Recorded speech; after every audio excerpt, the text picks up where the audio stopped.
안녕하세요. 스탁투게더입니다. 저희가 이제 지지난주에 보시면은 이렇게 자이언트 스텝은 이제 그만이라고 해서 12월에 이제 자이언트 스텝이 더 이상 진행되지 않을 수 있는 가능성에 대해서 이야기를 드렸는데, 그래서 지난주에는 그러면은 다음 주에 오를 종목은 무엇입니까? 라고 했을 때 삼성 SDI 이슈가 가장 강하니까 또 상승 EDP라든지 뭐 신흥 SEC 관련된 삼성 SDI 원통형 배터리 관련된 밸류체인 기업들을 한번 보시자 라고 설명드렸고, 그 다음에는 이제 보시면은 공구먼에 대한 부분을 체크해 봤는데요.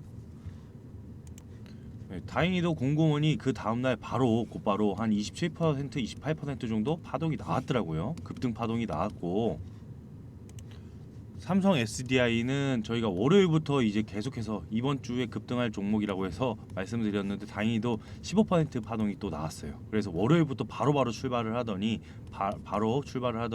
15%까지 올라갔던 그런 모습이었고, 대신에 이제 신흥 SEC랑 상신 EDP 같은 경우에는 이렇게 장대 양봉의 이제 상단 구간의 눌림목 이후에 N자형 파동을 한번 공략해 보시자 말씀드렸는데, 이제 그런 타점으로부터 한번 체크를 해본다면은 한 8에서 10% 정도의 수익을 이제 달성할 수 있는 그런 모습들이 나왔습니다. 그래서 이제 지난주에 주력해야 될 종목 중에서는 모두 다 수익을 냈던 그런 어떤 좋은 퍼포먼스가 있었는데, 그러면 이번 주에는 어떤 종목을 좀 집중을 해야 될까? 이번 시간을 통해서 한번 살펴보는 그런 내용을 한번 체크해 보겠습니다.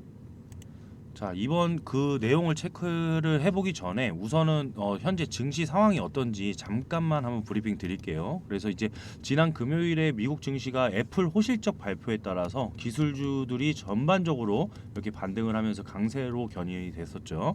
그래서 이에 따른 위험 선호 심리가 회복이 되면서 코스피 코스닥도 강세로 전환되었던 그런 모습 속에서 삼성전자를 비롯한 네이버, 카카오 등의 기술주들이 전반적으로 강세를 보였죠.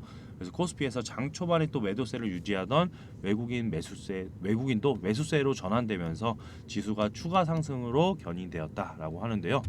일단은 연준의 금리 인상 속도가 완화된다면, 아까 그래서 지난주에 다뤄드렸던 12월에 더 이상 자이언트 스텝에 대한 횡보를 금지한다면, 그러면은 달러 강세가 지속될 가능성이 높지 않다라는 어떤 전망들이 나오면서 원달러 환율, 달러 원 환율도 하락세, 원달러 환율도 하락세로 전환되고, 다만 이제 장중에 엔화가 약세에 전환이 되면서 다시 상승이 전환됐던 이런 부분이 조금 불안했는데, 그래도 대체적으로 양호한 모습이었다. 그래서 일단은 애플 이슈가 있어요. 애플 관련주들이 강세를 기록했던 그 구간에서 또 LG 이노텍이 다시 한번 이슈가 부각이 될 수 있는 가능성이 있는데, 최근에 이렇게 악재를 맞고 하락이 있었던 그런 LG 이노텍이 애플 관련주의 강세가 또 힘입어서 추가 파동이 좀 나올 수 있는 그런 가능성이 높지 않느냐. 그렇게 해서 LG 이노텍을 대장주, 그러니까 대형주 중에서는 이제 탑픽으로 조금 조심스럽게 뽑아보면서 관련된 종목들을 또 한번 살펴볼 텐데요. 그래서 애플의 어닝 서프라이즈 발표에 의해서 밸류체인 전반적으로 상승했던 그런 이슈가 있었습니다. 그래서 강달러와 경기 침체 우려 속에서도 견고한 판매량에서 향후 양호한 실적을 기록할 거라는 그런 전망이 반영되면서 LG 이노텍을 관련주의 탑픽으로 한번 뽑아봤습니다. 그리고 원자력 발전주들은 저희가 이렇게 썸네일로 안 좋은 소식을 조금 남겨놨었는데, 여기 보시면은 이제 10일 전에 원전 관련주 이 악재는 체크해 보셨나요? 라고 하면서 저희가 원전 관련주 추가 파동이 나오더라도 이런 악재를 체크해 보면서 하루 이틀짜리 그냥 단기 트레이딩은 괜찮지만은 악재를 좀 조심하시자 말씀드리자마자, 오늘 그 악재가 또 추가적으로 나왔던 그런 소식입니다. 그래서 그 내용을 체크해 보시자면은 원자력 발전 관련주들이 그래서 하락했다. 그동안 폴란드 원전 건설 수주 기대감이 급등했던 관련주들이 결국에는 수주에 실패했다는 소식에 실망 매물 출회를 보였다라는 것이죠.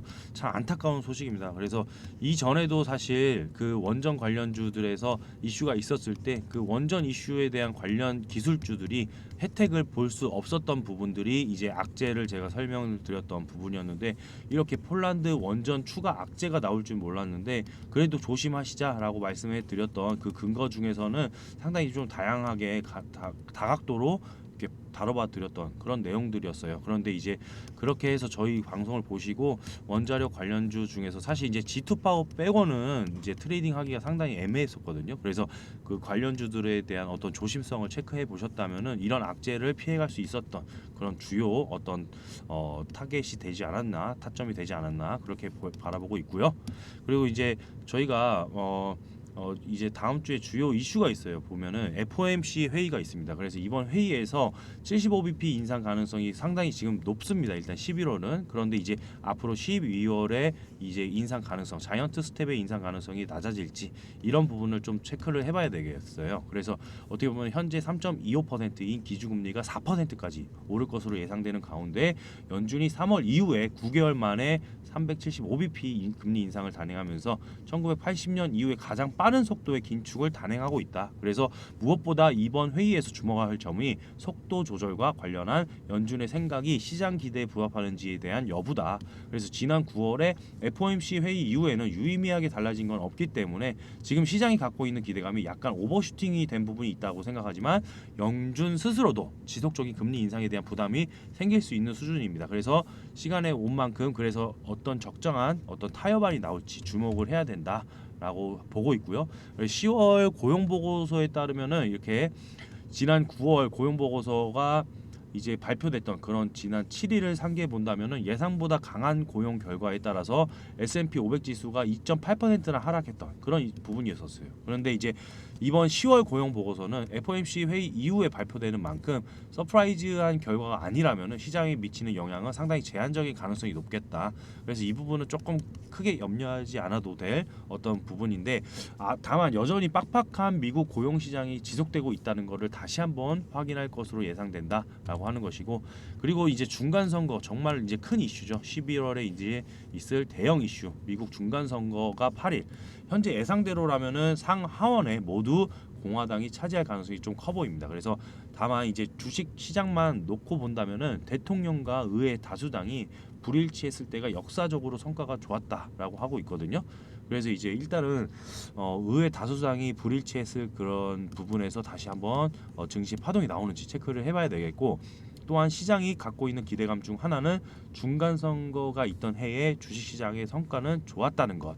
그래서 그런 의미에서 지금까지 성과가 부진했더라도 앞으로 성과가 개선될 것이라는 기대감이 있다라는 것이 조금 더 한번 11월의 장을 이끌어 갈 수 있는 그런 모멘텀이 되지 않을까 조심스럽게 보고 있고 또 바이든이 사실 추가적으로 인기가 있지 않다. 그러니까 중간 선거에 실패한다라고 해서 IRA 법안이 무색해지는 거냐 이렇게 물어보시는 부분이 있는데 그게 아닙니다. 전혀 그게 아니고 2년간 향후 2년간 안정권에 대해서 이제 보장할 수 있는 그런 법안에 대한 어떤 뒷받침되는 근거가 있기 때문에 이 IRA는 지속될 수 있다라고 말씀드릴 수 있겠어요. 그래서 이 IRA 관련된 주식들 특히 이제 2차 전지 관련된 주식들이 뭐 주가가 하락한다거나 이런 이슈는 없을 것이니까 좀 오해를 하지 않고 이제 기다려 주시면 되겠고 또 이제 10월에 소비자 물가 지수 정말 중요하죠. 올해처럼 주식시장의 경제 지표의 결과에 높은 민감도를 가졌던 적은 없었는데 아무래도 연준 특성상 데이터에 의존적인 정책 결정을 내리기 때문이겠죠. 그래서 특히 올해는 소비자 물가 지수가 발표될 때마다 높은 변동성을 보였는데 지난 9월까지 총 9번 발표 중에서 S&P 500 지수가 플러스 마이너스 1% 전후에 변동성을 보였던 적이 5번이나 있었습니다. 그래서 이 중 4차례는 하락을 기록을 했었던 그런 이력이 있고 좀 무섭죠. 그래서 CPI 발표할 때마다 그래서 시장이 상승 국면을 이어가기 위해서는 눈에 띄는 인플레이션 둔화가 필요하다라고 이제 보고 있습니다. 그래서 이 관련된 이슈를 조금 조심스럽게 살펴보면서 우선은 이제 중간 선거에 대한 긍정적인 트리거 그리고 FOMC에서 이번에는 10월에는 아직까지는 자이언트 스텝의 11월까지는 자이언트 스텝의 기조가 있는데 앞으로 12월에 대한 자이언트 스텝의 기조가 없다면은 원달러 환율에 대한 어떤 하락세가 점쳐질 수 있는 그런 부분에서 이제 추가적인 11월 파동을 기대할 수 있는 그런 과정 속이라고 설명드릴 수가 있겠습니다. 그래서 이제 탑픽으로 뽑아드렸던 LG 이노텍이 이제 최근에 주가가 9월달 이제 접어들면서 이제 9월 말쯤에 급락이 나오고 나서 이렇게 저점 횡보를 하다가 오늘 이제 애플 이슈로 인해서 이렇게 반등이 나왔던 그런 모습이었는데 이 9월달에 보시면은 당연히 이제 아이폰 이슈, 애플 이슈가 계속해서 같이 연달아 이어집니다. 왜냐 일단은 중국에서 아이폰 14에 대한 수요가 상당히 긍정적일 것이라고 이렇게 관측이 나왔었는데 알고 보니까 수요가 예상보다 저조할 것이다라는 소식에 이렇게 급락이 나왔던 그런 이후에 이제 횡보가 나왔던 부분이었어요. 그리고 나서 이제 3분기의 실적 기대치, 그러니까 기대치 부합하고 4분기에는 또 다시 사상 최대 실적이 있을 것이다. 이런 기대감 때문에 더 이상 하락하지 않는 그런 스탠스를 보였거든요. 그런데 이제 보면은 또 한번 이제 10월 19일, 20일쯤에 이제 아이폰 14에 대한 아이폰 14 플러스 감산 소식이 있었습니다. 감산. 그래서 감산 이슈 그리고 또 수요가 좋지 않을 것이다. 중국 최대 이제 또 수요국이죠. 중국 쪽에서 이제 수요가 좋지 않을 것이다. 그다음에 감산 이슈 이런 식으로 해서 주가가 계속 눌렸는데도 불구하고 그래도 이제 27만 원 이 상단에서는 계속 주가를 버텨줬던 그런 모습이었다가 오늘 다시 한번 애플의 반등 속에서 이렇게 3.13% 소폭 반등을 하면서 마감을 했는데 그래도 이제 4분기 저희가 컨센서스 앞으로 좋을 수 있는 기업들 그래서 당연히 LG 이노텍이 그 중에서 핵심 축을 맡고 있더라. 그래서 다시 한번 34만 원, 36만 원 선을 추가적으로 이제 다시 한번 주가 등락을 위에서 주가 등락을 보일 수 있는 그런 부분을 한번 체크해 봐야 된다라는 것이고 일단 LG 이노텍은 이렇게 간단하게 설명드릴 수 있겠고 스펙주 중에서 코닉 오토메이션이 있어요. 코닉 오토메이션은 이제 로봇주에서도 속하죠. 그리고 또 스마트 팩토리 대장주 아닙니까? 그런데 이제 그 최근에 무슨 이슈가 있었냐면은 스펙 합병으로 인해서 이제 급락을 한 다음에 급등을 했잖아요. 최근에 보면은 이렇게 하반기 정말 최고 대장주 중에 하나라고 이제 손꼽힐 수 있는데 최근에 보시면 또 LG화학이랑 이제 14.3억 원 정도의 공급 계약이 있었는데 이게 뭐냐? 그 당연히 스마트 팩토리 검사 자동화 시스템 구축을 할 수 있는 그 계약이 체결이 돼서 또 반등이 한번 나왔던 그런 이력이 있습니다. 그래서 14.3억 정도의 규모 검사의 자동화 시스템 구축 계약에 따라서 급등한 이력이 있는데 이 관련된 내용을 조금 샅샅이 살펴볼 필요가 있어요. 왜 스마트 팩토리에서 주도주가 되었고 대장주가 앞으로도 될 수 있는 가능성이 계속 있는지 이렇게 보시자면은 다 같은 스마트 팩토리가 아니다라고 하고 있죠. 코닉 오토메이션. 그래서 제어 소프트웨어와 스마트 팩토리 솔루션 업체인데 코닉 오토메이션은 일단은 반도체 주력의 제조 장비, 제어 솔루션 그리고 스마트 팩토리 솔루션 제공을 하고 있어요. 그러니까 한마디로 반도체 주력의 제조 장비도 있고 당연히 스마트 팩토리 솔루션 제공을 하고 있다. 이렇게 이해하시면 되겠고 반도체 제어 장비 사업으로 시작해서 2018년은 스마트 팩토리 플랫폼을 구축하면서 성장을 하고 있다. 그래서 스마트 팩토리가 플러스 알파가 됐다라는 것을 보시면 되겠는데 일단은 2021년에는 부문별 매출 비중이 제어 소프트웨어, 스마트 팩토리가 각각 33% 원래는 33%씩 있었어요. 그런데 최근에는 2차 전지 및 유통업체들 향 검사와 물류 자동화 수주가 늘어나면서 스마트 팩토리 매출 비중이 높아지고 있습니다. 높아지고 있다.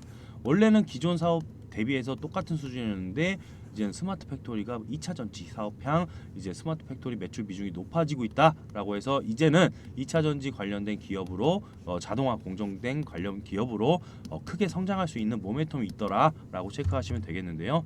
일단 코닉 오토메이션이 이제 소재 검사에 대해서 특화되고 있어요. 그게 무슨 소리냐? 하드웨어랑 이제 소프트웨어 통합 솔루션을 제공하고 있는데 이는 기존 숙련도 차이로 인한 계측 데이터 편차를 균일화하고 또 품질 평가에 대한 신뢰성을 높여준다. 그래서 최근에는 2차 전지 양극재 업체들을 중심으로 해서 검사 공정 자동화 솔루션 공급 및 확대를 추진하고 있다. 근데 양극재 기업들이 제가 많이 강조드렸잖아요. 뭐가 있습니까? 예, 그러니까 니켈, NCMA 이렇게 설명드리면서 니켈, 코발트, 망간 그리고 알루미늄 이렇게 있는데 앞으로 니켈이 80에서 90%로 가야 되는 하이니켈 과정에서 당연히 양극재 비중이 2차 전지 비중 중에 37%나 차지하고 있기 때문에 가장 많은 돈이 투자되고 가장 많은 사업 비중을 차지하고 있는 이 부분에서 당연히 에코프로비암이라든지 LNF나 뭐 코스모 신소재 이 세 가지 기업들은 탑픽으로 봐야 된다. 계속해서 강조드렸던 부분이었죠. 근데 그 과정 속에서도 이제 당연히 이제 공장 증설을 하겠죠. 공장 증설. 캐파가 늘어날 텐데 그 캐파 늘어나는 그 중심 속에서 이제 코닉 오토메이션이 있더라라고 생각하시면 되겠어요. 왜냐? 공정 자동화 솔루션 및 공급 및 확대를 추진하고 있는 이 코닉 오토메이션이 당연히 이 공장 증설할 때마다 코닉 오토메이션에 대한 수주 증가에 대한 수주 계약에 대한 공시가 계속해서 있겠죠. 방금 최근에 있었던 LG 화학뿐만 아니라 그죠? 그리고 향후에는 무슨 일이 있냐? 응급제, 전구체 그리고 또 전해까지도 적용될 수 있을 만큼 기대감이 상당히 높아질 것이다. 그래서 또한 분말, 액체 등의 다양한 소재 품질 검사 경쟁력을 활용해서 앞으로는 또 제약 바이오 사업도 진출할 예정으로서 동사의 스마트 팩토리 솔루션 확장성도 되게 크다라고 판단되고 있죠. 그래서 이제 최근에는 인건비 상승했고 또 복잡해지는 제조 공정 속에서 그 공정 자동화에 대한 수요가 이렇게 높아지고 있는데 이 동사는 검사 자동화뿐만 아니라 물류 및 제조 자동화 솔루션도 갖추고 있어서 지속적으로 성장할 수 있는 그런 모멘텀이 있습니다. 그래서 성장성이 좋은 2차 전지 업황의 수혜도 받고 있지만 반도체 제어 소프트웨어라든지 이런 것들이 시장 점유율이 기존에 이미 85%로 1등을 차지하고 있어요. 1등. 그래서 이 기존적인 어떤 실적 캐파를 견인하는 속에서 또 플러스 알파의 재료가 있는 것이 바로 2차 전지 업황의 수혜를 받는 부분들. 그래서 물류 자동화 부분도 꾸준한 실적을 이렇게 내고 있는 과정에서 제가 말씀드린 이 모멘텀으로 인해서 중장기 성장 동력을 계속해서 갖출 수 있는 그런 기업이겠다 말씀드릴 수 있겠죠. 그래서 중요한 게 뭐입니까? 이제는 2022년이 거의 이제 11월이니까 거의 접어들고 2023년이 접어들면서 731억 원 매출액이 영업이익이 158억 원이에요. 전망치가. 그런데도 지금 주간 차트로 보시면은 아직까지 4,700원 수준밖에 안 되거든요. 주가가. 과거 이제 스펙 상장 이후에 주가에 눌림목이 있었고 그 이후에 한 번에 큰 시세가 있었던 거. 그러니까 로봇 관련주들의 삼성 M&A 이슈도 있었고 로봇 관련주들이 급부각을 받으면서 부각이 되면서 이제 특히 이제 양극재 플러스 앞으로 음극재 첨가재 정도의 추가 공정 자동화 공정에서 핵심을 차지하고 있는 코니 오토메이션이라고 말씀드렸잖아요. 그러면은 당연히 앞으로의 그 매출 성장이 앞으로 2배 이렇게 이상으로 계속해서 성장하는 기업들은 주가가 그냥 이렇게 과거에 이제 헤드앤숄더 패턴이라고 해서 걱정이 있으신 분이 있으신데 이 헤드앤숄더 패턴이라는 것은 이제 사실 이렇게 보시면 될 것 같아요. 이 헤드앤숄더가 이렇게 있으면서 추가적으로 하락이 계속 있는 거는 대시세의 파동을 나타냈던 종목이 끝단으로 마무리될 때 이렇게 매도 타점을 마지막으로 전량 익절하는 그런 구간으로 보셔도 되겠는데 지금처럼 보시면 아직까지 성장성이 남아 있는 종목들은 이렇게 해서 추가적으로 파동이 나올 수 있는 구간으로 또 이해를 해보시면 되겠어요. 그래서 헤드앤숄더 패턴이라고 해서 만약에 5,500선에서 또 한번 주가의 눌림목 타점이 있다면 일단은 분할 매도 관점으로는 바라볼 수는 있겠지만은 그래도 만약에 눌릴 때마다 이렇게 저희가 모아가는 관점 그렇게 해서 내년에 이제 만약에 금리를 다시 한번 내릴 수 있는 그런 가능성이라든지 아니면 지금처럼 12월에 자이언트 스텝에 대한 어떤 기조가 나온다. 그래서 주가 지수의 파동이 강할 때 그때 코닝 오토메이션의 주가 파동도 동달아서 강할 수 있는 부분이니까요. 우선은 일단은 헤드앤숄더 오른쪽 어깨 패턴에서 어떤 주가 파동이 움직임이 나올 수 있는지 그래서 여기서 이제 눌렸다가 나중에 또 갈 수 있겠어요. 그래서 N자형 패턴을 이때 또 바라볼 수 있겠지만은 그래도 지금 구간에서는 추가 상승 여력이 아직까지는 몇 퍼센트 정도가 남았습니까? 그렇게 본다고 해도 주간 차트 상에서 아직까지는 25%, 24% 또는 전고점에 보시면은 20% 정도 그래도 눌림목 타점이 있은 후에 다시 또 반등이 나오는 구간이다 보니까 그래도 아직까지는 추가 파동에 대한 기대감이 높을 수 있는 그런 부분들을 체크해 보시면서요. 그러면서 이제 이번 주에 또 추가 파동이 강하지 않다면 다음 주에 어떤 패턴으로 나올지 계속해서 체크를 해봐야 되는 그런 주요 종목 중에 하나라고 볼 수가 있겠습니다. 그러면은 일단은 이번 주에 주요 이슈들을 잘 체크해 보면서 앞으로도 주요 주도주들의 어떤 파동들 좋은 종목들을 발굴해서 브리핑 드리는 시간 갖도록 하겠습니다. 또 이제 11월 저희가 이제 첫째 주 이제 10월 달이 이제 마무리가 되면서 안타까운 소식이 있었죠. 이제 할로윈 파티에서 저희가 이태원에서 정말로 많은 사상자를 냈던 그런 어떤 이력이 있는데 일단은 이런 어떤 그 사건들을 계기로 해서 앞으로는 다시는 이런 일이 없도록 그런 식으로 이제 좀 반복해서 이런 악재가 있지 않도록 좀 진짜 반성하면서 저희가 모두 다 경각심을 가져야 될 그런 부분이라고 생각해요. 그래서 앞으로는 다시는 이런 일이 있지 않도록 또 하면서 11월에는 그래도 앞으로 남은 기간 동안에는 또 2022년 마무리를 좀 잘하는 그런 구간에는 또 긍정적인 좀 좋은 일만 좀 가득하기를 바라겠습니다. 그래서 올해 한 해 마무리 잘할 수 있도록 저희가 또 브리핑 드리겠고, 또 이제 저희가 이제 피해자 분들, 가족분들, 그래서 이제 사상자 분들을 또 대신해서 삼가 고인의 명복을 정말 빌는, 그러면서 이제 마무리하도록 하겠습니다. 네, 이상 마치겠습니다. 감사합니다.